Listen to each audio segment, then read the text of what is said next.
कहानी है अपनों ने बेचा। जब प्रोग्राम खत्म होने को होता तो उसे फूलों का एक खूबसूरत गुलदस्ता भेंट करके चुपचाप लौट जाता। शुरू शुरू में तो मनिका ने उसकी ओर ध्यान नहीं दिया, पर जब वह उसके हर प्रोग्राम में आने लगा तो उसके मन में उस नौजवान के लिए एक जिज्ञासा जाग उठी कि आखिर वह कौन है। वह उसके हर प्रोग्राम में क्यों होता है। उसे उसके हर अगले प्रोग्राम की तारीख और जगह की जानकारी कैसे हो जाती है। नट जाति से ताल्लुक रखने वाली मनिका एक कुशल नाचने वाली थी। अपने बॉस के ऑर्केस्ट्रा ग्रुप के साथ वह आए दिन नए नए शहरों में अपना प्रोग्राम देने जाती रहती थी। लंबा कद, गोरा रंग और खूबसूरत चेहरे वाली मनिका जब स्टेज पर नाचती थी तो लोग दिल थाम लेते थे। उसके बदन की लोच, कातिल अदाएं और होंठों पर छाई रहने वाली मनिका ने हजारों लोगों को अपना दीवाना बना रखा था। पर उसकी दीवानगी में आहें भरने वालों में शायद ही कोई यह जानता था कि उसकी मनिका के पीछे उसके दिल में कितना दर्द छिपा हुआ है। मनिका महज 15 साल की थी तब उसके माँ बाप ने उसे इसी ऑर्केस्ट्रा ग्रुप के मालिक के हाथों बेच दिया था। तब उसका नाच में माहिर होना ही उसका शाप बन गया था। वैसे भी उन दलित परिवारों में बेटियों का बिकना आम था। बहुत सी तो खुद ही भाग जाती थी। मनिका से कहा गया था कि ग्रुप का मालिक उसके नाच से प्रभावित होकर उसे अपने ग्रुप में शामिल कर रहा है और इसके लिए उसने उसके माँ बाप को एक मोटी रकम दी है।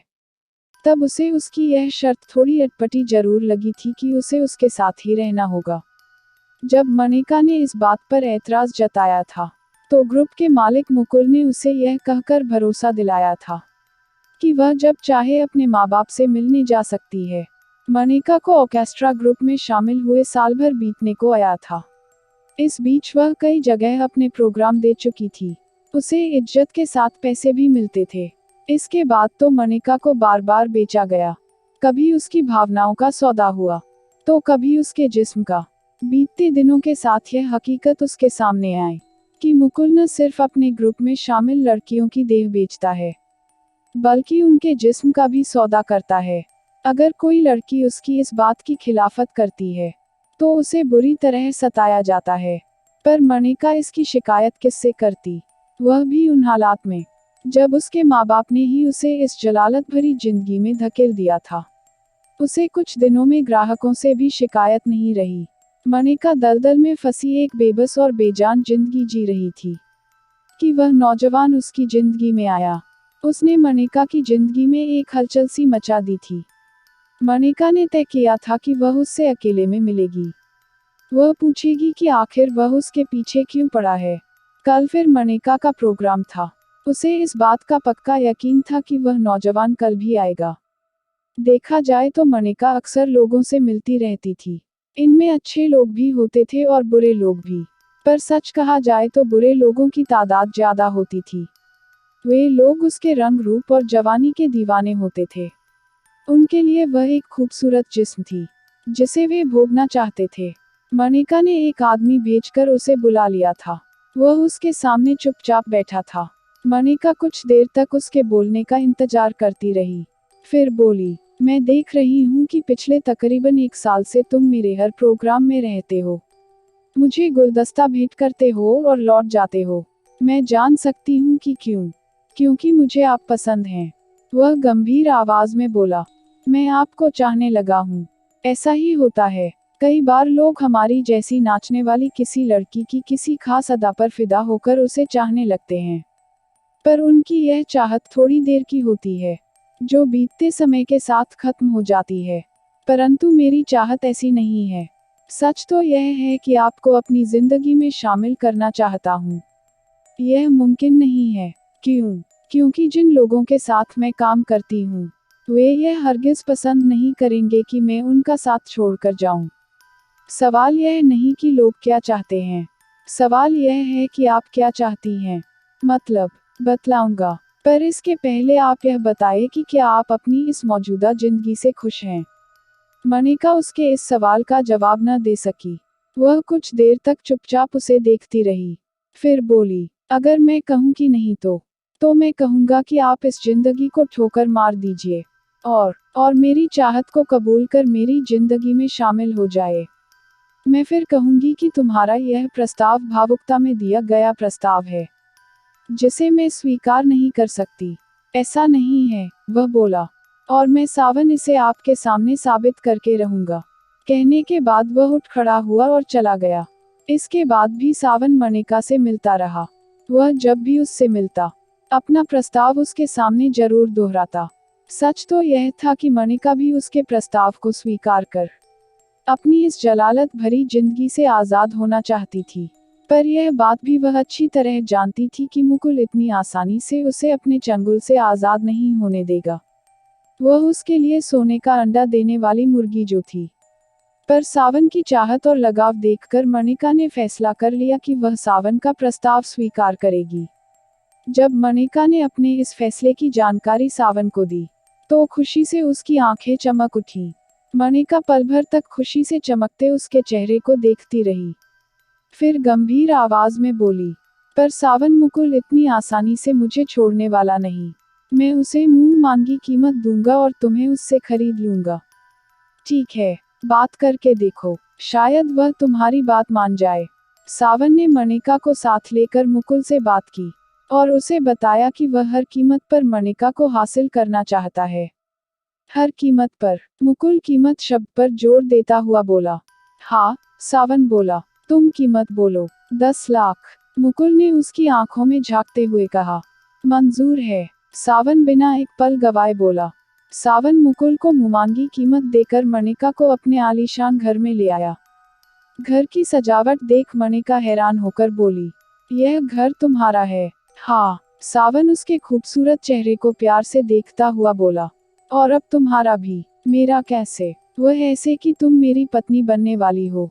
सच? बिल्कुल सच। सावन उसे अपनी बाहों में भरता हुआ बोला, हम कल ही शादी कर लेंगे। सावन ने मनिका से शादी कर ली। मनिका को लगा था कि सावन को पाकर उसने दुनिया जहान की खुशियां पाली हों। वह दिलोजान से उस पर न्योछावर हो गई थी। सावन भी उसे दिल की गहराइयों से चाहता था। कुछ दिनों तक तो मनिका को अपनी यह दुनिया बेहद भली और खुशगवार लगी थी, परंतु फिर वह इससे उबने लगी थी। उसे ऐसा लगने लगा था जैसे उसकी जिंदगी एक ढर्रे में बंध गई हो। ऐसे में उसे अपनी स्टेज की दुनिया याद आने लगी थी। उसकी उस दुनिया में कितना रोमांच, कितना ग्लैमर था। एक दिन अचानक मनिका के ऑर्केस्ट्रा ग्रुप के मालिक मुकुल ने उसके सामने अपने ग्रुप की ओर से एक जगह प्रोग्राम देने का प्रस्ताव रखा और उसके बदले उसे एक मोटी रकम देने का वादा किया। तो वह इनकार न कर सकी। प्रोग्राम कब है? मनिका ने पूछा। कल। मनिका के चेहरे पर निराशा के भाव फैले। पर सावन तो यहाँ नहीं है। वे कारोबार के सिलसिले में 4 दिनों के लिए शहर से बाहर गए हुए हैं। मुझे इस प्रोग्राम के लिए उनसे इजाजत लेनी होगी। अरे, डांस का प्रोग्राम ही तो देना है। मुकुल बोला, किसी अमीरजादे का बिस्तर तो नहीं गरम करना। भला इसमें सावन को क्या ऐतराज हो सकता है? फिर भी मान भी जाओ मनिका। ठीक है। मनिका ने हामी भर दी। मनिका ने डरे हुए मन से यह प्रोग्राम कर लिया। उसे उम्मीद थी कि वह सावन को इसके लिए मना लेगी, परंतु उसका ऐसा सोचना उसकी कितनी बड़ी भूल थी। इसका एहसास उसे सावन के लौटने पर हुआ। यह मैं क्या सुन रहा हूँ? सावन मनिका को गुस्से से घूरता हुआ बोला। क्या? तुमने फिर से डांस का प्रोग्राम किया? आपको किसने बताया? मेरे एक दोस्त ने, जो तुम्हें अच्छी तरह से जानता है। मनिका को जिस बात का डर था वही हुआ। इसमें खराबी क्या है? मनिका सावन का गुस्सा कम करने की कोशिश करते हुए बोली। आजकल तो अच्छे घरानों की लड़कियां भी ऐसे प्रोग्राम करती हैं। फिर मुकुल ने इसके लिए मुझे एक मोटी रकम भी दी है। मतलब तुमने पैसों के लिए प्रोग्राम किया है? हाँ सावन, आखिर तुमने अपनी औकात दिखा ही दी, और तुमने यह भी साबित कर दिया कि तुम निचली जाति से ताल्लुक रखती हो। सावन, अब तुम मेरी बेइज्जती कर रहे हो। मनिका तल्ख आवाज में बोली। मैं नहीं समझती कि मैंने यह प्रोग्राम देकर कोई गलती की है। सच तो यह है कि डांस मेरा जुनून है, और इस जुनून से मैं अपने आप को ज्यादा दिनों तक दूर नहीं रख सकती। सावन पल भर तक उसे गुस्से में घूरता रहा, फिर पैर पटकता हुआ कमरे से बाहर चला गया। सावन, आखिर तुम मेरी इस छोटी सी गलती के लिए मुझसे कब तक नाराज रहोगे? तीसरे दिन रात की तन्हाई में मनिका सावन की ओर करवट लेते हुए बोली। तुम्हारे लिए यह छोटी सी गलती है, पर तुम्हारी यही छोटी सी गलती मेरी बदनामी का सबब बन गई है।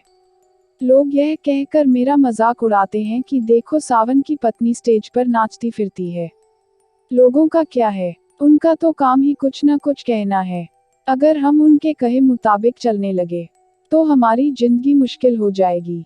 इसका मतलब यह कि तुम दिल से चाहती हो कि तुम डांस प्रोग्राम करती रहो। हाँ, बशर्ते तुम इसकी इजाजत दो, मनिका बोली। सावन कुछ देर तक चुपचाप मनिका के खूबसूरत चेहरे और भरे भरे बदन को देखता रहा। फिर बोला, ठीक है, मैं तुम्हें इसकी इजाजत दूंगा, पर इसके लिए मेरे काम भी कर देना। कैसे काम? तुम कभी कभी मेरे कारोबार से संबंधित अमीर लोगों से मिल लेना। क्या कह रहे हो तुम? यह सुनकर मनिका हैरान रह गई। तुम मेरी पत्नी हो, तभी तो मैं तुमसे ऐसी बातें कह रहा हूँ।